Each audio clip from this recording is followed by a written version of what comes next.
نحمده ونستعينه ونستغفره ونعوذ بالله من شرور أنفسنا ومن سيئات أعمالنا. من يهده الله فلا مضل له ومن يضلل فلا هادي له. وأشهد أن لا إله إلا الله وحده لا شريك له وأشهد أن محمدا عبده ورسوله أرسله بالحق بشيرا ونذيرا. يا أيها الذين آمنوا اتقوا الله حق تقاته ولا تموتن إلا وأنتم مسلمون. يا أيها الناس اتقوا ربكم الذي خلقكم من نفس واحدة وخلق منها زوجها وبث منهما رجالا كثيرا ونساء واتقوا الله الذي تساءلون به والأرحام إن الله كان عليكم رقيبا. يا أيها الذين آمنوا اتقوا الله وقولوا قولا سديدا يصلح لكم أعمالكم ويغفر لكم ذنوبكم ومن يطع الله ورسوله فقد فاز فوزا عظيما. أما بعد فإن خير الحديث كتاب الله وخير الهدي هدي محمد صلى الله عليه وسلم وشر الأمور محدثاتها وكل محدثة بدعة وكل بدعة ضلالة وكل ضلالة في النار. فأعوذ بالله السميع العليم من الشيطان الرجيم. بسم الله الرحمن الرحيم. قل تعالوا أتل ما حرم عليكم ربكم ألا تشركوا به شيئا وبالوالدين إحسانا ولا تقتلوا أولادكم من إملاق نحن نرزقكم وإياهم ولا تقربوا الفواحش ما ظهر منها وما بطن ولا تقتلوا النفس التي حرم الله إلا بالحق ذلكم وصاكم به لعلكم تعقلون. حاضرین جمعہ، تمام قسم کی تعریف و توصیف، بڑائی و بزرگی، تنہائی و یکتائی، خلوت و جلوت، وحدہ لا شریک، خالق کائنات، مالک ارض و سما کے لیے لائق اور سزاوار ہے. حاضرین، گزشتہ جمعہ میں مقاصد شریعت سے متعلق آپ کے سامنے خطاب ہوا تھا اور بتایا گیا تھا 6 چیزوں کی حفاظت ہر انسان کے لیے لازم اور ضروری ہے، جس میں سے دین کی حفاظت اور نفس کی حفاظت سے متعلق آپ کے سامنے خطاب ہوا. آپ کو بتلایا گیا دین کی حفاظت کے طریقے کیا ہیں، نفس کی حفاظت کے طریقے کیا ہیں. آگے کے جو مقاصد ہیں، آج انہی مقاصد کی تفصیلی گفتگو آپ کے سامنے ہوگی. دین کو ہم نے سیکھ لیا، نفس کی حفاظت سے متعلق ہمیں تعلیم مل گئی. تیسرا مقصد جو ہے وہ ہے نسل کی حفاظت. ہر انسان کے لیے ضروری اور لازم ہے کہ وہ اپنے نسل کی حفاظت کرے، نسل کو ضائع اور برباد نہ کرے. نسل کی حفاظت کی خاطر اللہ رب العالمین نے زناکاری کو حرام قرار دیا اور شادی کو مباح قرار دیا. ہمارے نوجوان سوال کرتے ہیں، ان کے ذہنوں میں اس طرح کے اشکالات پیدا ہوتے ہیں کہ آخر اسلام لڑکوں اور لڑکیوں کو ایک ساتھ رہنے سے کیوں روکتا ہے؟ آخر اسلام لڑکوں اور لڑکیوں کو ایک ساتھ تعلیم حاصل کرنے سے کیوں روکتا ہے؟ آخر اسلام لڑکے اور لڑکیوں کو اپنے من کے مطابق جنسی خواہشات کو پورا کرنے سے کیوں روکتا ہے؟ تو میرے بھائی اور دوستوں، وجہ صرف اور صرف ایک ہے. اللہ چاہتا ہے آپ کی نسل محفوظ رہے. اللہ چاہتا ہے آپ کو بے حیائیوں سے روکے،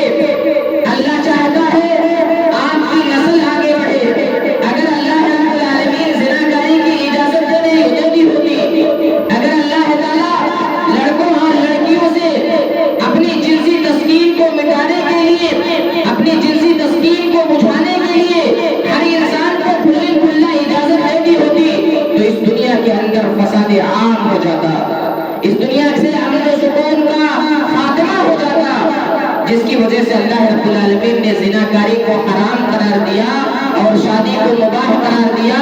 شادی کو مباح کرنے کے بعد اللہ تعالیٰ نے ہر انسان سے یہ مطالبہ کیا ہے، اگر انسان جوان ہے تو اس سے یہ مطالبہ ہے شریعت کی طرف سے کہ ایسا انسان جلد از جلد شادی کر لے اور شادی کر کے اپنے نسل کی حفاظت کرے، اور نسل کی حفاظت کی خاطر بھی اللہ رب العالمین نے مومنوں پر حرام قرار دیا ہے کہ ایک مومن کبھی بھی کسی بدکار عورت سے شادی نہیں کر سکتا، ایک مومن کبھی بھی کسی مشرکہ عورت سے شادی نہیں کر سکتا۔ اللہ قرآن میں کہتا ہے الزانی لا ينكح الا زانیة او مشرکة والزانیة لا ينكحها الا زان او مشرک، کہ زناکار مرد اس کی شادی صرف اور صرف زناکار عورت سے ہی کی جائے گی یا پھر مشرک عورت سے کی جائے گی۔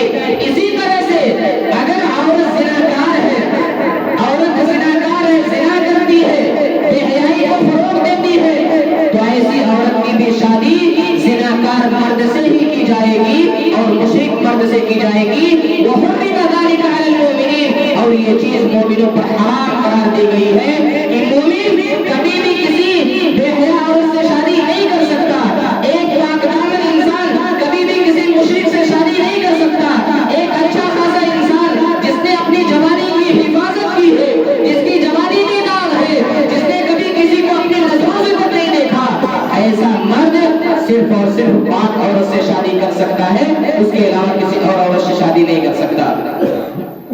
جب ہم اپنے بچوں کی شادی کریں تو جب ہم بہت ساری چیزوں کو دیکھتے ہیں، زمین و جائیداد دیکھتے ہیں، مال و دولت دیکھتے ہیں، بینک بیلنس دیکھتے ہیں، دیکھیے آپ اپنے بچیوں کے برائٹ فیوچر کے لیے سب کچھ دیکھیے، لیکن ایک اہم چیز آپ یہ دیکھیں کہ جس بچی سے آپ اپنے بچے کی شادی کرا رہے ہیں کہیں وہ بچی کیریکٹر لیس تو نہیں ہے، کہیں اس بچی کا اویدھ سمبندھ تو کسی سے نہیں ہے، کہیں اس بچی کا تعلق کسی اور سے نہیں ہے، کہیں وہ عشق و عاشقی کے جال میں پھنسی تو نہیں ہے۔ ان تمام امور کا خیال رکھنا چاہیے۔ اگر آپ ان تمام امور کا خیال رکھتے ہیں تو میرے بھائی اور دوستو صحیح نسل آپ کے گھروں میں پیدا ہوگی، صحیح نسل آگے بڑھے گی۔ صحیح نسل کی حفاظت کے لیے اللہ تعالیٰ نے فرمایا ہے کہ ایسی عورت سے شادی کی جائے جو عورت زیادہ پیار کرنے والی ہو اور زیادہ بچے کو جنم دینے والی ہو۔ اللہ کے نبی فرماتے ہیں تزوجوا الودود الولود فإني مكاثر بكم الأمم، لوگوں ایسی عورت سے شادی کرو جو عورت زیادہ پیار کرنے والی ہو اور زیادہ بچے کو جنم دینے والی ہو۔ آج کے اس دور میں تو ہم دو ہمارے دو کا نظریہ چل رہا ہے، ہم دو ہمارے دو کا نظریہ چل رہا ہے، عالمی سطح پر یہ نظریہ پھیلتا ہوا جا رہا ہے اور مسلمانوں کے اندر بھی یہ نظریہ کہیں نہ کہیں سرایت کر گیا ہے۔ مسلمان بھی سوچتا ہے کہ اگر ہمارے پاس صرف 2 بچے رہیں گے تو ہم ان کی کفالت آسانی سے کر لیں گے، ہمارے پاس 2 بچے رہیں گے ہم ان کی تعلیم و تربیت آسانی سے کر لیں گے۔ میرے بھائی اور دوستو یہ تصور کانگریس کا ہے، یہ تصور اسلام کا نہیں ہے۔ اسلام کا تو یہ تصور ہے کہ ایسی عورت سے شادی کرو جو زیادہ پیار کرنے والی ہو اور زیادہ بچے کو جنم دینے والی ہو۔ اب سوال یہ پیدا ہوتا ہے ہم کیسے اندازہ کریں گے، ہمیں کیسے معلوم ہوگا کہ فلاں بچی سے زیادہ بچے پیدا ہوں گے یا فلاں بچی زیادہ پیار کرنے والی ہوگی، اس کا اندازہ ہم کیسے کریں گے؟ تو اس سلسلے میں اہل علم بیان کرتے ہیں کہ آپ لڑکی کے خاندان کو دیکھیں، اگر لڑکی کے خاندان میں جو بچیاں ہیں اگر وہ اپنے شوہروں کی فرما بردار ہے، اپنے شوہروں کی اطاعت کرنے والی ہیں، اس خاندان میں بچے زیادہ ہیں تو اپنے بچوں کی شادی ایسے ہی خاندان میں کرو تاکہ آپ کے گھروں میں زیادہ سے زیادہ بچے پیدا ہوں۔ اور اسی حدیث کی بنیاد پر اہل علم کا بیان ہے کہ 5 عورت سے شادی نہیں کیا جائے گا۔ ایک آدمی ہے جو صحت مند ہے، اس کے اندر کسی طرح کی کوئی کمی نہیں ہے، ایسا مرد 5 عورت عورت سے شادی نہیں کرے گا، کیونکہ باج عورت سے اگر شادی کر لی جائے گی تو ایسی صورت میں نسل رک جائے گی، کیونکہ باج عورت سے بچے کی پیدائش نہیں ہو سکتی ہے۔ اب سوال یہ پیدا ہوتا ہے، کیونکہ باج مرد بھی ہوتے ہیں، باج عورتیں بھی ہوتی ہیں، یہ مرد اور عورتیں کہاں جائیں گے جبکہ ان کے اندر بھی سیکسول ایموشن ہوتے ہیں، ان عورتوں کے اندر اور ان مردوں کے اندر بھی جنسی جذبات موجود ہوتے ہیں، تو یہ عورتیں کہاں اپنی پیاس کو بجھائیں گی؟ اس طرح کے مرد اپنے پیاس کو کہاں بجھائیں گے؟ تو اس سلسلے میں اہل علم رائے یہ دیتے ہیں کہ باج عورت سے وہ مرد شادی کرے جس کے پاس آلریڈی بیوی ہے، یعنی باج عورت کو دوسری بیوی بنا لے، یا پھر باج عورت کی شادی باج مرد سے کرا دیا جائے تاکہ یہ دونوں اپنے جنسی پیاس کو آپس میں بجھا لیں، اور اگر اس کے برعکس سے کر دیا گیا تو نسل رک جائے گی، اور نسل کے رکنے کو شریعت اسلامیہ پسند نہیں کرتی۔ آپ دیکھیں گے نسل کو بڑھانے کے لیے اللہ تعالیٰ نے مردوں کو 4 شادی کرنے کا حکم دیا ہے۔ فَانكِحُوا مَا طَابَ لَكُم مِّنَ النِّسَاءِ مَثْنَىٰ وَثُلَاثَ وَرُبَاعَ، لوگوں جن عورتوں کو تم پسند کرتے ہو ان عورتوں میں سے 2 3 4 سے شادی کرو، یعنی اگر اللہ تعالیٰ نے آپ کو فائنینشلی اور فزیکلی دونوں اعتبار سے مضبوط رکھا ہے، آپ کے پاس مال و دولت ہے، آپ کے پاس طاقت و قوت ہے، آپ کا جسم مضبوط ہے، تو ایسی صورت میں 2 3 4 شادیاں کرو۔ کیوں حکم دیا؟ تاکہ نسل کی حفاظت ہو۔ ہمارے اس ہندوستان کے اندر خاص طور سے یو پی بہار کے اندر دوسری شادی کو لوگ عیب تصور کرتے ہیں، دوسری شادی کو عیب تصور کرتے ہیں۔ بہت سارے مرد حضرات کو دیکھا گیا ہے جو جسمانی اعتبار سے بہت زیادہ مضبوط ہے، مال و دولت کا انبار ہے ان کے پاس، لیکن ایک بیوی رکھتے ہیں اور باہر جا کر کے منہ مارتے ہیں، باہر جا کر کے عیاشیاں کرتے ہیں، کوٹھوں پر جا کر کے کروڑوں روپے برباد کرتے ہیں، لیکن کسی عورت کو شادی کر کے نہیں لاتے۔ اس چیز کو اسلام سخت ناپسند کرتا ہے میرے بھائی اور دوستو۔ اسلام نسل کی حفاظت کرتا ہے، بے حیائیوں کے ذریعے اگر بچے وجود میں آتے ہیں وہ سارے کے سارے بچے حرامی ہوں گے، اور جو حرامی ہوں گے تو آپ کی وراثت میں ان کا حصہ نہیں لگے گا، اور جب وہ حصہ نہیں پائیں گے تو لڑائی جھگڑے شروع ہوں گے، اور اس دنیا کے اندر امن و آشتی کا خاتمہ ہو جائے گا، فساد عام ہو جائے گا، جس کی وجہ سے بڑی پریشانیاں لاحق ہو جائیں گی، جس کی وجہ سے اللہ تعالیٰ نے کہا کہ نسل کی حفاظت کرو اور 2 3 4 عورتوں سے شادی کرو۔ اور اگر اللہ تعالیٰ نے آپ کو بنایا ہے، آپ مضبوط ہیں، دونوں چیزیں آپ کے اندر موجود ہیں، اس کے باوجود آپ دوسری شادی نہیں کرتے، تیسری شادی نہیں کرتے، تو سعودی عرب کا فتویٰ ہے کہ ایسا انسان گنہگار ہے، ایسا انسان خطا کار ہے، جس کے پاس مال و دولت ہے، جو جسمانی اعتبار سے مضبوط ہے، وہ دوسری بیوی کو رکھ سکتا ہے، تیسری بیوی کو رکھ سکتا ہے، اس کے باوجود شادی نہیں کرتا، تو ایسا انسان گنہگار ہے، کیونکہ ایسے انسان کی وجہ سے نسل رک رہی ہے۔ اللہ کے نبی نے فرمایا فَإِنِّي مُكَاثِرٌ بِكُمُ الْأُمَمَ، اگر تم زیادہ بچے پیدا کرو گے، ہماری امت کی پاپولیشن زیادہ رہے گی، تو قیامت کے دن میں اس پر فخر کروں گا۔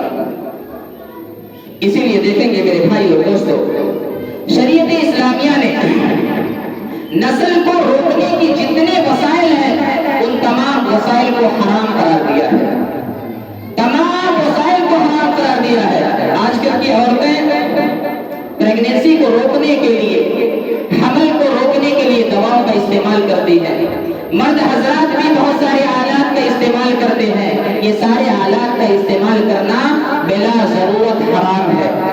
ہاں اگر کوئی پریشانی ہے، کوئی دقت ہے، مثال کے طور پر ایک عورت ہے، اس نے ابھی بچے کو جنم دیا، 40 دن 50 دن کے بعد پھر اس کو پریگنینسی ٹھہر گئی، یا اس کو بہت جلدی پریگنینسی ٹھہر جاتی ہے، تو ایسی عورت کے لیے شریعت اسلامیہ یہ گنجائش رکھتی ہے کہ پیدا ہوئے بچے کی حفاظت کی خاطر اور اس کے جسم کی حفاظت کی خاطر، اس کے صحت کی حفاظت کی خاطر ایسی عورتیں مانے حمل دوا استعمال کر سکتی ہیں، ایسے مرد حضرات آلات استعمال کر کے پریگنینسی کو روک سکتے ہیں۔ اس کے علاوہ کوئی اور آپشن میرے بھائی اور دوستو شریعت اسلامیہ کے اندر نہیں ہے، لہذا ان چیزوں سے بچیں، ان چیزوں سے بچیں، اپنی نسل کو آگے بڑھانے کی کوشش کریں،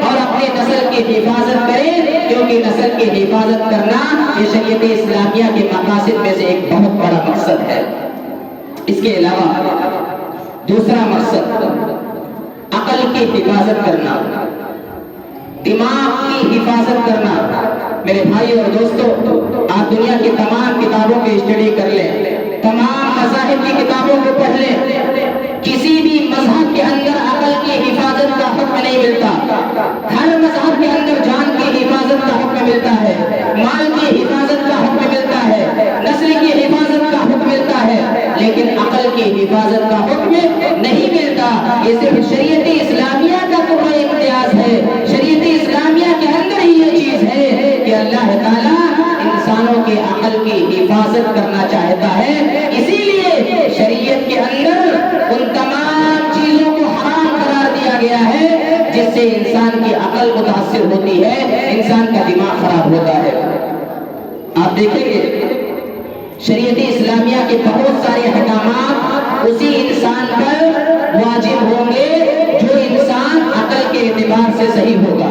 حدیث کے اندر آتا ہے، اللہ کے نبی فرماتے ہیں رفع القلم عن ثلاث، تین قسم کے لوگ ایسے ہیں جن سے قلم کو اٹھا لیا گیا ہے۔ قلم کو اٹھا لیا گیا ہے، اس کا مطلب یہ ہے کہ تین قسم کے لوگ ایسے ہیں وہ جو کچھ بھی چاہے کریں، فرشتے ان کے اعمال کو نہیں لکھتے۔ اس میں سے ایک شخص ہے عن النائم حتی یستیقظ، سونے والا انسان۔ آدمی جب سوتا ہے تو اس کی عقل کام نہیں کرتی، نیند میں ہے انسان، اس کی عقل کام نہیں کرتی، لہذا نیند کی حالت میں اگر کوئی انسان کچھ بھی کر رہا ہے اس کا اعتبار شریعت کے اندر نہیں ہے۔ بہت سارے لوگ ایسے ہوتے ہیں خواب میں گالی دیتے ہیں، خواب میں ایک دوسرے کو برا کہتے ہیں، تو خواب میں انسان جو کچھ بھی کہے، اپنی زبان سے جو کچھ بھی نکالے، شریعت کے اندر اس کا کوئی اعتبار نہیں ہے، کیونکہ جب انسان سوتا ہے تو اس کا دماغ کام نہیں کرتا۔ اسی طرح سے عن الصبی حتی یحتلم، بچہ ہے جب تک بالغ نہیں ہو جاتا اس وقت تک اس کے اعمال کو نہیں لکھا جاتا۔ اگر وہ کوئی گناہ کرتا ہے تو اللہ رب العالمین کے ہاں اس کی کوئی سزا نہیں ہے، لیکن اس دنیا کے اندر اگر بچہ کوئی جرم کرتا ہے، کوئی گناہ کرتا ہے، سپوز کر لیں کوئی بچہ ہے جو چوری کر لیا جا کر کے، اگر بچہ چوری کرتا ہے تو شریعت کے اعتبار سے تو اس کو کوئی گناہ نہیں، لیکن چوری اگر کیا ہے اور جس کا بھی نقصان کیا ہے تو ایسی صورت میں اس بچے کے جو والدین ہیں، جو پیرنٹس ہیں، جو سرپرست حضرات ہیں، ان پر واجب ہے کہ اس نقصان کی بھرپائی کرے، کیونکہ اللہ تعالیٰ نے ان بچوں کو ان کے ذمہ کیا ہوا ہے۔ لہذا جب ہم اپنے بچوں کی دیکھ ریکھ نہیں کریں گے، اپنے بچوں کی تربیت نہیں کریں گے، اپنے بچوں کی اصلاح نہیں کریں گے، تو یہ بچے اگر جا کر کے غلطیاں کرتے ہیں تو ایسی صورت میں اس کا خمیازہ سرپرست حضرات اور والدین حضرات کو بھگتنا ہے، اور یہ شریعت کا حکم ہے۔ اور تیسرا شخص جس کے اعمال کو اللہ تعالیٰ نہیں لکھتا، عن المجنون حتی یفیق، مجنون ہے، دیوانہ ہے، اس کے پاس عقل نہیں ہے، اگر وہ کوئی حرکت کرتا ہے، کوئی گناہ کا کام کرتا ہے، اپنی زبان سے غلط چیزوں کا استعمال کرتا ہے، تو ایسی صورت میں میرے بھائی اور دوستو اس کے اعمال کو نہیں لکھے جاتے۔ کیوں؟ کیونکہ اس کے پاس عقل نہیں ہے۔ اور عقل کی حفاظت کے لیے اللہ تعالیٰ نے شراب کو حرام قرار دیا ہے۔ اللہ قرآن میں فرماتا ہے یا ایھا الذین آمنوا انما الخمر والمیسر والانصاب والازلام رجس من عمل الشیطان فاجتنبوہ، اے وہ لوگ جو ایمان لائے ہو، شراب، جوا، دھان، فال کے پاسے نکالنے کی تیر، یہ ساری کی ساری گندی باتیں ہیں اور شیطانی کام ہے، تم ان سے پرہیز کرو، ان سے دور رہو، لعلکم تفلحون، تاکہ تم کامیاب ہو جاؤ، تاکہ تم کامران ہو جاؤ۔ میرے بھائی اور دوستو، شراب اور جوا کا تذکرہ کرنے کے بعد اللہ نے کہا ان کو چھوڑو، تم کامیاب ہو جاؤ گے۔ معلوم ہوا کہ شراب پینے سے کوئی انسان کامیاب نہیں ہوتا، جوا کھیلنے سے کوئی انسان کامیاب نہیں ہوتا۔ شراب کو اللہ نے منع کیوں کیا؟ اسی لیے کیا تاکہ انسان کی عقل محفوظ رہے۔ جب انسان مسلسل شراب پیتا رہتا ہے، شراب کی لت اس کو لگ جاتی ہے، تو اس کا دماغ دھیرے دھیرے ختم ہونا شروع ہو جاتا ہے۔ بسا اوقات شرابی انسان شراب پی لیتا ہے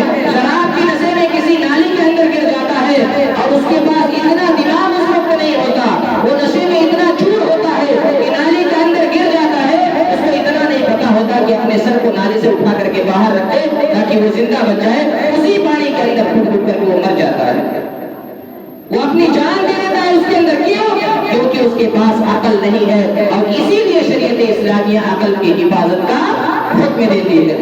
پھر فرمایا جوا یہ کامیابی کی ضمانت نہیں ہے. جوے کو اگر آپ چھوڑتے ہیں تو ایسی صورت میں اللہ کا حکم ہے تاکہ تم کامیاب ہو جاؤ. آج ہمارے نوجوانوں کی حالت کیا ہے میرے بھائی اور دوستو؟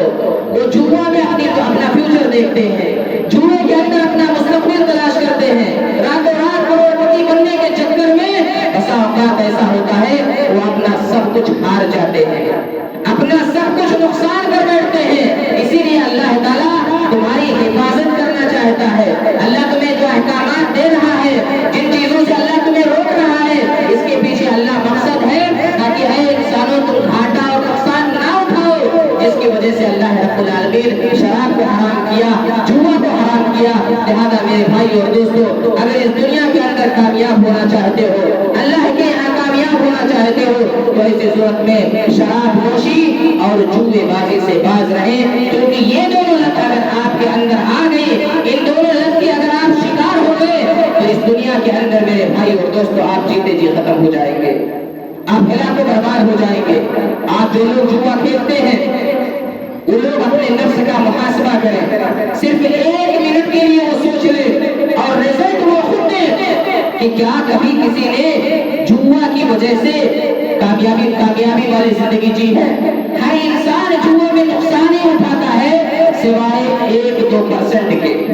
1-2% لوگ ایسے ہوتے ہیں جنہیں فائدہ ہو جاتا ہے، باقی 98% لوگ ایسے ہوتے ہیں جن کا نقصان ہی رہتا ہے. اور یہ چیز بہت زیادہ غلط ہے، سوچنے کی ضرورت ہے. غیر قومیں ہمیں برباد کر رہی ہے، اس کے پیچھے بڑی بڑی سازشیں ہیں، تمہارے مال کو وہ کھینچ رہے ہیں اور اپنی زندگی کو سدھارنے کے فراق میں ہیں. لہذا نوجوانوں، جوئے بازی کو چھوڑو، جوئے بازی سے دور رہو، اپنے نفس کی حفاظت کرو، اپنے وقت کو کمائی دھمائی میں لگاؤ. آپ کی بہن انتظار کر رہی ہے کہ میرا بھائی بڑا ہوگا، کمائے گا، ہمارے ہاتھ پر دینے کرے گا. لیکن بھائی کا عالم یہ ہے، بھائی کما رہا ہے اور جوئے میں سب کچھ اڑا رہا ہے.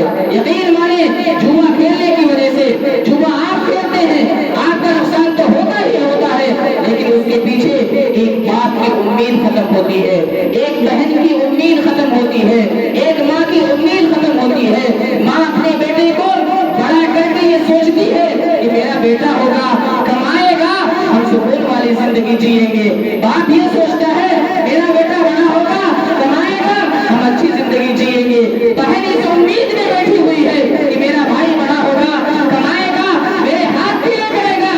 لیکن بھائی کا حال یہ ہے کہ بھائی اپنی پوری کمائی کو جوئے میں لگا رہا ہے.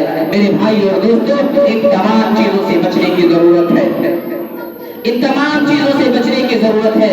عقل کی حفاظت کے تعلق سے اللہ کے نبی فرماتے ہیں ما اسکر کثیرہ فقلیلہ حرام. ایک اصول شریعت اسلامیہ دے رہی ہے، اس اصول کے مطابق ہم سب کو عمل کرنے کی کوشش کرنی چاہیے. اللہ کے نبی فرماتے ہیں کہ جس کا زیادہ نشہ پیدا کرے اس کا تھوڑا بھی حرام ہے. یعنی اگر کوئی چیز ایسی ہے جس کو زیادہ کھانے سے یا زیادہ پینے سے آدمی کے اندر نشہ پیدا ہوتا ہے، تو اس کا تھوڑا اگر اس کے اندر گرچہ نشہ نہ پیدا ہو تو وہ چیز بھی حرام ہے، وہ چیز بھی حرام ہے، گرچہ اس کے اندر نشہ نہ پیدا ہو. تھوڑا کھانے سے اگر نشہ نہیں پیدا ہوتا ہے اور زیادہ کھانے سے اسی چیز سے نشہ پیدا ہو جاتا ہے تو یہ تھوڑا کھانا بھی حرام ہے. نشیلی چیزوں سے بچنے کی ضرورت ہے. اگر ہم عقل کی حفاظت کرنا چاہتے ہیں، ہم یہ سوچتے ہیں کہ ہمارے بچے ذہین بنے، تو اپنے بچوں کو نشے کی چیزوں سے دور رکھو. اگر آپ چاہتے ہو کہ آپ کے بچے بیماریوں سے محفوظ رہیں، آپ کے بچے اچھی زندگی گزاریں، تو ایسی صورت میں ان کو نشوں سے روکیے. اور آج جو ہمارے بچے بگڑے ہوئے ہیں، ہمارے بچے جو بگڑے ہوئے ہیں، اس کے صرف اور صرف 2 لوگ ذمہ دار ہیں. 2 لوگ ذمہ دار ہیں میرے بھائی اور دوستو. پہلے کون لوگ ذمہ دار ہیں؟ اس کے ماں باپ ذمہ دار ہیں. اگر بچہ بگڑ رہا ہے، چھوٹا سا بچہ نشے کر رہا ہے، آج حالات یہ 10 سال کا بچہ ہے، 10 سال کے بچوں کو تو کچھ معلوم نہیں ہونا چاہیے. چاہیے. 10 سال کا بچہ نشہ کر رہا ہے, سوچئے ذرا اس کو نشے کی ضرورت کیوں پڑی, کس لیے پڑی. عموماً نشہ انسان کیا کرتا ہے, جب اس کو ٹینشن ہوتا ہے یا وہ کسی پریشانی کا شکار ہوتا ہے تو وہ نشہ کرتا ہے. ایک 10 سالے بچے کو نشے کی لت کہاں سے لگ رہی ہے؟ دراصل جب ہمارے بڑے نشہ پیتے ہیں, ہمارے بڑے نشہ کرتے ہیں, تو ایسی صورت میں وہاں سے بچے سیکھتے ہیں, اور یہی بچے جب بڑے ہوتے ہیں تو طرح طرح کی بیماریوں کے شکار ہو جاتے ہیں. لہذا میرے بھائیو ان سب کی حفاظت کرنے کی ضرورت ہے. پہلے جو ذمہ دار ہے, جیسا کہ میں نے ابھی بتایا آپ کے سامنے, جو لوگ سب سے پہلے اس کے ذمہ دار ہیں ماں باپ ہیں. ماں باپ ذمہ دار ہونے کے بعد دوسرے نمبر پر جو ذمہ دار ہیں وہ ٹیچر حضرات ہیں, استاد حضرات ہیں. لیکن استادوں کے ساتھ تو معاملہ آج کے اس دور میں بڑا عجیب و غریب ہے. استاد اگر کسی بچے کی حفاظت کے لیے, کسی بچے کی اصلاح کے لیے اگر ایک دو چھڑی مار دیتا ہے تو میرے بھائی اور دوستو اس کا تو کام تمام ہونے کو رہتا ہے. لہذا اگر استاد مضبوط ہوں گے, استاد کو مکمل طور سے اتھارٹی حاصل ہوگی, تو کہیں نہ کہیں ایک استاد ان تمام جرائم پر قدرے کنٹرول کرے گا. لیکن اگر استاد بھی کنٹرول کرنے کی طاقت نہیں رکھے گا اور پیرنٹس آزاد کر دیں گے تو میرے بھائی اور دوستو یہ بچے سارے کے سارے خلاف برباد ہو جائیں گے اور ان کا مستقبل بڑا ہی خراب ہوگا. اس دنیا کے اندر زندگی تو جیئیں گے لیکن بہت ہی ذلت و رسوائی والی زندگی جیئیں گے. لہذا اپنے بچوں کی حفاظت کیجیے. ان جو مقاصد کا تذکرہ میں آپ کے سامنے کر رہا ہوں, دین کی حفاظت, نفس کی حفاظت, نسل کی حفاظت, عقل کی حفاظت, ان تمام چیزوں کی آپ حفاظت کیجیے. یہ تمام چیزیں آپ کی زندگی کے اندر کام آئیں گی. 2 مقاصد اور بچ گئے ہیں, ایک ہے مال کی حفاظت اور دوسری ہے عزت کی حفاظت. آئندہ جمعہ میں انشاءاللہ تبارک و تعالی ان 2 مقاصد کو آپ کے سامنے تذکرہ کروں گا اور ان مقاصد کو آپ اپنی زندگی کے اندر لائیے. انشاءاللہ تبارک و تعالی کامیابی اور کامرانی کی زندگی جیئیں گے. اللہ تعالیٰ سے دعا ہے اللہ تعالیٰ ہم تمام مسلمانوں کی حفاظت فرمائے. آمین. ان الحمد لله نحمده ونستعينه ونستغفره ونعوذ بالله من شرور انفسنا ومن سيئات اعمالنا. من يهده الله فلا مضل له ومن يضلل فلا هادي له واشهد ان لا اله الا الله وحده لا شريك له واشهد ان محمدا عبده ورسوله. ان الله وملائكته يصلون على النبي يا ايها الذين امنوا صلوا عليه وسلموا تسليما. اللهم صل على محمد وعلى ال محمد كما صليت على ابراهيم وعلى ال ابراهيم انك حميد مجيد. عباد الله رحمكم الله, ان الله يامر بالعدل والاحسان وايتاء ذي القربى وينهى عن الفحشاء والمنكر والبغي يعظكم لعلكم تذكرون. واذكروا الله يذكركم وادعوه يستجب لكم ولذكر الله تعالى اعلى جل وجل اكبر.